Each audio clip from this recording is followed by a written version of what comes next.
L'être en mouvement, le mouvement suppose une certaine durée. Et par conséquent, la question du temps est liée à l'étude du mouvement. Qu'est-ce que le temps ? On se souvient de cette question de saint Augustin dans les Confessions. Si je réfléchis sur le temps, si on me demande ce que c'est, je ne sais plus ce que c'est, je ne sais plus comment l'expliquer, ça m'échappe. Aristote s'interroge sur la nature du temps, et la première question qu'il se pose est de savoir si le temps est réel, s'il existe ce temps. Comme tout à l'heure, il se posait la question de savoir si l'infini existe, vous vous souvenez ? Et la réponse était que l'infini existe en puissance. Il n'est qu'en puissance, l'infini. Mais le temps, eh bien, nous en faisons l'expérience comme de ce qui n'existe pas, voire comme de ce qui nous échappe. Nous expérimentons le passé, l'avenir, comme des parties du temps qui n'existent plus. Le temps ne semble donc pas être quelque chose de réel. Et l'instant présent lui-même, qui ne peut être qu'une partie du temps, existe-t-il ? Quelle en est la nature ? Est-ce qu'un instant s'ajoute à l'autre et est-ce que l'instant fait place à un autre instant ?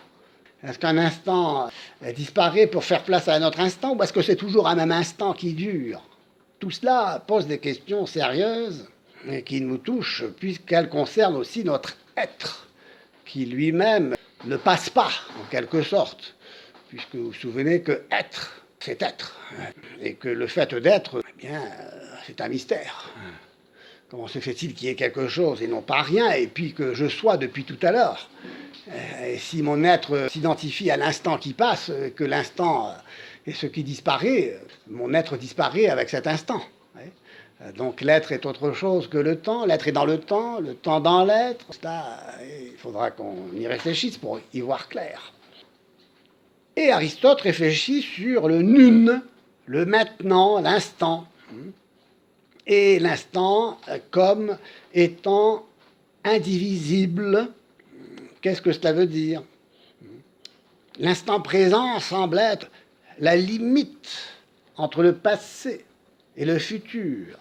Est-ce qu'il est le même que l'instant de tout à l'heure ou autre chose à chaque fois qu'un instant surgit ? Est-ce qu'il fait partie de la succession le passé, le présent, l'avenir, ou est-il absorbé dans l'instant suivant ? Aristote nous dit que les instants n'existent jamais ensemble comme les points d'une ligne qui constitue une ligne. Ah ben oui, une ligne est constituée de points successifs. L'instant n'est pas comme le point. Il ne peut pas non plus disparaître dans l'espace compris entre deux instants, car un espace est une distance, et donc divisible à l'infini, donc contenant des instants qui surgissent, et non pas comme un seul instant. Vous vous souvenez que pour Aristote, précisément, le continu est divisible à l'infini. Entre deux points, il y a une distance qui elle-même peut être divisée en deux distances. Ces deux distances, chacune d'entre elles peut être encore divisée de moitié, et puis de moitié en moitié, indéfiniment, jusqu'à l'infiniment petit. On n'en finit pas de diviser. Et vous vous souvenez que c'est pour cette raison que l'infini n'existe pas, n'a pas de réalité. L'infini consiste tout simplement à ajouter ou à diviser. C'est toujours du n plus 1, ou du n moins 1. Toujours une unité, en plus, en moins.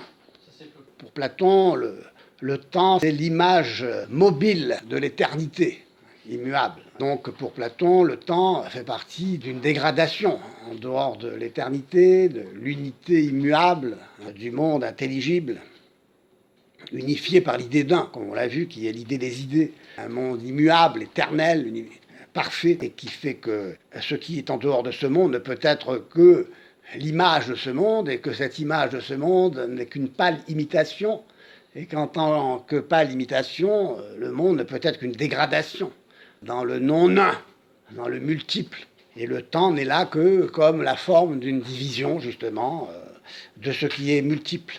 Aristote montre que l'instant présent ne peut pas non plus demeurer. Il n'y a pas un même instant qui se déplacerait et s'écoulerait comme le point sur la ligne. Car si tel était le cas, le passé et le futur, dit-il, coexisteraient. Et donc l'instant dans lequel on vivrait maintenant serait le même que celui dans lequel a vécu Platon et Aristote. Il n'y aurait pas de distinction entre le passé et le futur. Un instant unique, par ailleurs, devrait avoir deux limites, l'une antérieure et l'autre postérieure, ce qui mettrait en cause son unité qui, en tant qu'unité, est indivisibilité. La divisibilité caractérise la multiplicité, de même que l'indivisibilité caractérise l'unité. Qu'un même instant, donc, ne se déplace pas, cela ne veut pas dire que l'être d'une réalité ne reste pas la même. Voilà la vraie question. Être ou ne pas être, telle est la question depuis tout à l'heure. Si être pour moi se confondait avec un instant, et que l'instant était simplement ce qui disparaît au profit d'un autre instant, s'évanouissant sans cesse, eh bien mon être s'évanouirait avec cet instant. Donc l'être est quelque chose de fixe et d'immuable dans ce qui est, et qui n'est soumis au changement que de manière accidentelle. On s'en souvient, la substance, l'ousia, ce qui est, demeure sous les accidents qui, eux, changent. Et la tension, la protentio, on dit en latin, la tension vers le futur, se trouve en premier lieu dans les mouvements qui ont lieu dans une substance, mais de manière secondaire dans la substance elle-même. Selon Platon, le temps est le mouvement du cosmos tout entier. D'autres philosophes disent que le temps est la sphère des étoiles fixes, c'est-à-dire cette sphère qui tourne sur elle-même. Mais tout ça est faux. Ce sont des opinions rejetées par Aristote. Le temps a sans aucun doute un rapport avec le mouvement, même si une identification totale de l'un à l'autre semble impossible, parce que le temps, à l'inverse du mouvement, est plus vaste que l'être en mouvement. Le temps est partout, et de fait, nous mesurons différents mouvements par le même temps. Le même temps mesure différents mouvements qui peuvent être plus ou moins rapides. Les mouvements peuvent différer en fonction de la vitesse, alors que le temps, lui, demeure le même partout. Il y a un rapport entre le mouvement et le temps ici. Aristote donne aussi une description phénoménologique de l'expérience du temps, de l'expérience que l'homme fait du temps.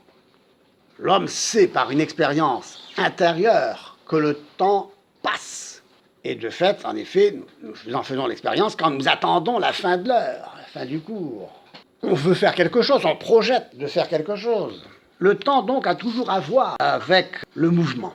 Sans mouvement, il n'y aurait pas de temps.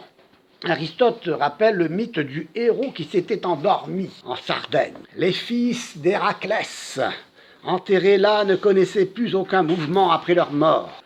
Ceux qui s'étaient endormis auprès de leur tombeau se mirent à rêver, et il leur semblait que le temps s'était arrêté. Le temps accompagne le mouvement, et un mouvement continu entraîne un temps continu. Il n'y a pas de discontinuité dans le temps. On passerait d'un temps à un autre temps. Le continu du mouvement local en particulier est caractérisé par quoi? Il est caractérisé par un avant et un après. Il y a toujours un avant et un après, même indépendamment d'un mouvement local, comme par exemple dans l'altération. Avant, j'avais une couleur pâle.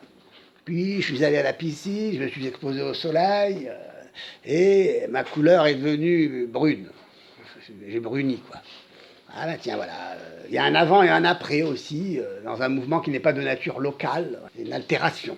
Donc il y a toujours un avant et un après. On parvient au concept de temps, donc en retenant un avant et un après dans un certain mouvement. Notons ici que l'homme joue un rôle par rapport à ce mouvement dont il retient dans la mémoire un point initial, un point de départ et un point d'arrivée. Le temps donc apparaît ici comme étant une détermination de la conscience que l'homme a du mouvement. Expérimenter l'instant comme quelque chose d'unique ne donne aucune expérience du temps parce que on n'expérimente pas que du temps s'est écoulé, puisque cet instant est unique. Et Aristote ici définit le temps, grâce à cette analyse, comme le nombre du mouvement.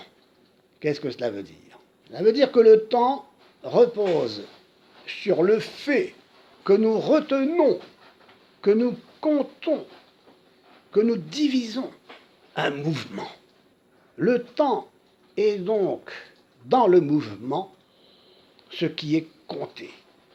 Il est, en d'autres termes, la mesure du mouvement selon l'avant et l'après.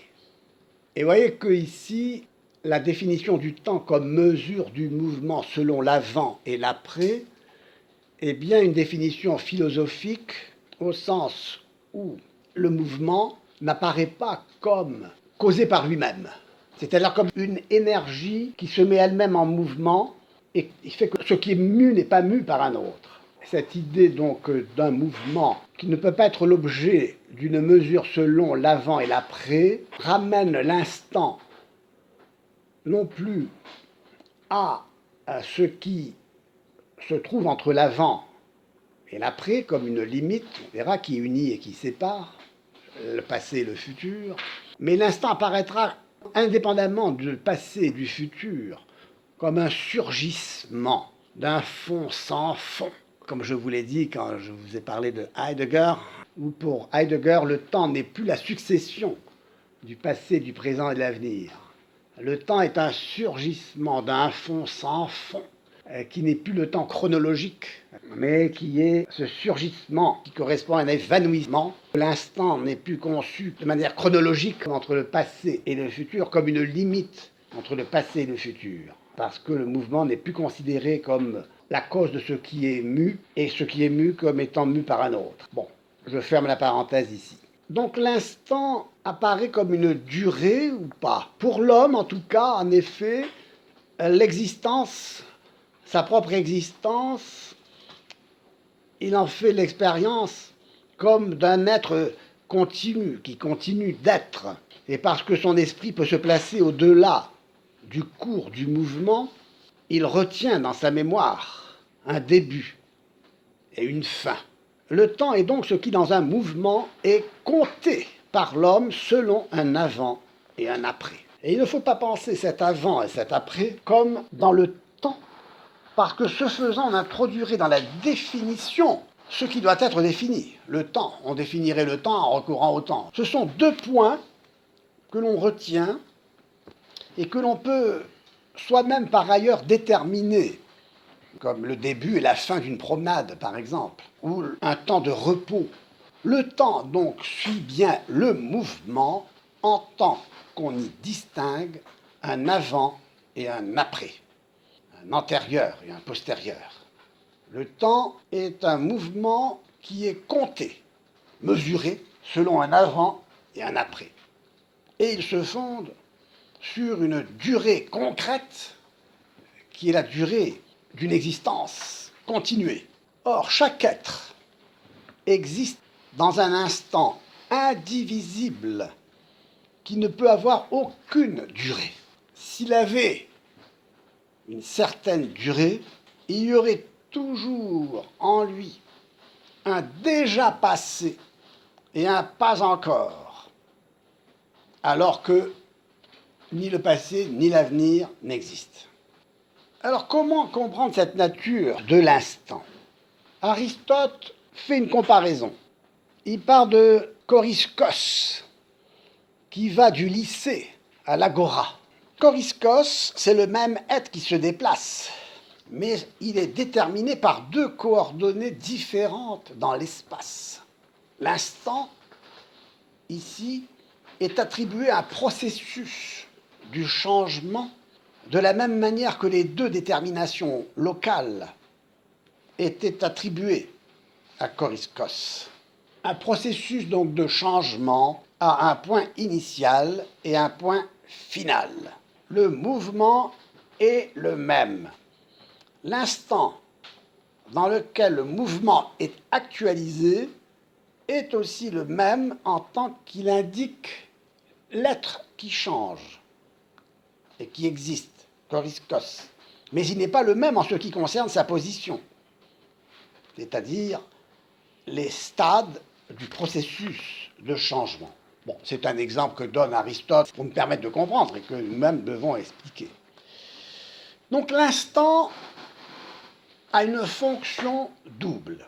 Il est une expression de la continuité de l'être de Choriskos. Et il a ensuite la fonction de diviser, puisqu'il sépare ce qui est passé, le point de départ, de ce qui vient, le point d'arrivée. Dans cette fonction de division, l'instant apparaît comme une limite. En ce qui concerne la première fonction, se référant à la continuité de l'être de Choriskos, l'instant présent n'est pas la même chose que l'être de Choriskos. Certes, il se fonde sur celui-ci, mais il s'en distingue en ceci que, comme instant, il est conçu comme étant compris dans une succession et qu'il est comparé à un antérieur et à un postérieur. Et si cette comparaison disparaît, c'est-à-dire si tout changement cesse, on a alors affaire à un être qui existe toujours de la même manière. Donc, on peut concevoir, en les opposant, un nunc fluens, c'est-à-dire un maintenant qui flue, qui passe, et un nunc semper stans, c'est-à-dire un moment qui dure et qui ne connaît ni antérieur ni postérieur. Un autre exemple peut nous aider à comprendre ceci. L'instant présent peut être comparé à une balle parfaitement sphérique qui roulerait sur un plan incliné. Chaque point de contact de la balle avec la surface, avec le plan incliné, représente un instant dans le temps. Et le sujet de cet instant, à savoir la balle, elle reste la même. L'instant est donc toujours le même quant à l'être de la substance de la balle, dont il exprime l'existence actuelle par le contact avec le plan incliné, mais il est différent en fonction de sa position, à chaque fois autre, différente. Donc ça c'est un exemple parfait qui permet de montrer le lien, sans les confondre, entre l'instant et l'être. On peut aussi comparer l'instant qui sépare le futur du passé au point qui divise une ligne en deux. Pas plus que le point, l'instant n'a de longueur déterminée, puisque le passé n'est plus et que le futur n'est pas encore. Il y a cependant une différence entre les deux membres de la comparaison, le point et l'instant, en tant que un point est la limite intérieure de deux segments de la ligne, en lesquels il divise la ligne. Alors que l'instant, lui, est une limite qui se trouve hors du passé et du futur. C'est-à-dire dans la ligne, donc, les points sont toujours là. Tandis que dans le passé, l'instant n'est plus. Dans le futur, il n'y a pas encore l'instant. Comme le point dans la ligne. Dans un segment, le point est toujours là. Dans le segment qui va suivre, il y a toujours des points. Tandis que l'instant, lui, n'est plus là dans le futur.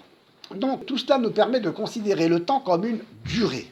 Et surtout nous enseigne que le temps est en rapport avec l'être, dont l'existence dure.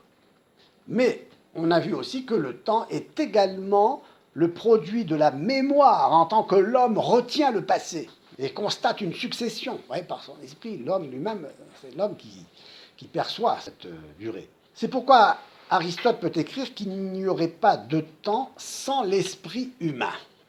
Il faudra que nous expliquions cette conclusion, parce que le temps n'est pas, comme chez Kant plus tard, une intuition a priori de la sensibilité. Pour Kant, le temps est construit dans la tête, pas inhérent au réel. Alors, il est le produit, comme chez Scott, vous vous souvenez, la représentation était le produit de l'intellect qui demeurait dans l'intellect pour se représenter le réel. Eh bien, pour Kant, le temps est une production ou une réalité inscrite dans la structure du sujet transcendantal qui permet de connaître et qui appréhende tout ce qui s'offre à l'entendement pour être compris par l'entendement à travers les intuitions a priori de la sensibilité que sont l'espace et le temps, et puis qui seront aussi élaborées avec les catégories de l'entendement. Donc tout est construit pour Kant. Alors que Aristote, nous le verrons cependant, ne considère pas le temps comme pur produit de l'esprit humain, même si on ne peut pas l'envisager sans l'esprit humain qui en fait l'expérience à travers la mémoire. Bon, alors écoutez, on va s'arrêter ici parce que la question est suffisamment difficile pour aller plus au fond des choses, et on reprendra tout cela à la prochaine séance.